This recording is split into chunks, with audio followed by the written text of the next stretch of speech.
What's going on, everyone? I'm Connor Mullen, I'm 19 years old, and I'm a two-time state welding sculpture champion for the state of Georgia, and this is my story. I started welding during my sophomore year of high school, where I caught on to it pretty quick.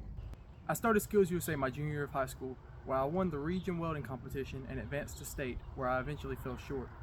After losing at the state competition, I made a promise to myself and everyone around me that I will eventually be state champion one day. Fast forward to my senior year of high school. We're getting ready for region, we're having all of our in-house welding competitions, and that's what determines who goes to region and competes for welding. And I had never lost an in-house competition, and for some reason this year I did. And so instead of letting that keep me down, I decided to try something new.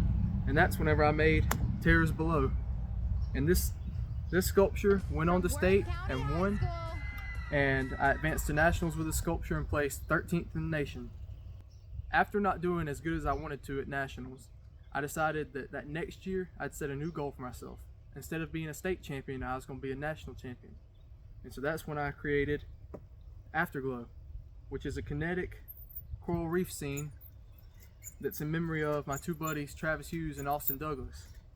Now, some of you might recognize this sculpture off of TikTok, where it's gotten over 5.3 million views and almost 1 million likes, which I couldn't be more thankful of. But the point of this video isn't about social media presence or winning or losing. It's about the obstacles that life throws you and how you adapt and overcome.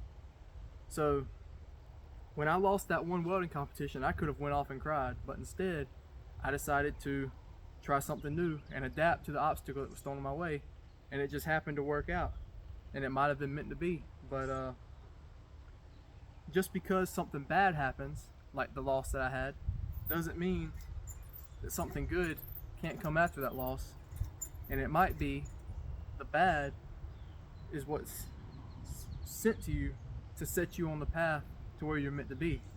If I had never lost that competition, I would have never found out that I love to do metal sculptures like Terrace Below or Afterglow, or this rose, or this stingray. Because of that loss, it set me on a different path and gave me more opportunities than I could have ever thought of. So just because something gets thrown in your way or there's an obstacle, it doesn't mean that you have to run from that obstacle. You can't always go around it or go over it. Sometimes you gotta run straight through it.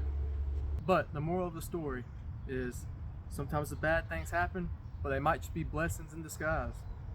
And don't let one negative thing keep you down. Move on and do something better. If y'all would like to keep up with my progress on my sculptures, I have my TikTok and my Instagram in this video.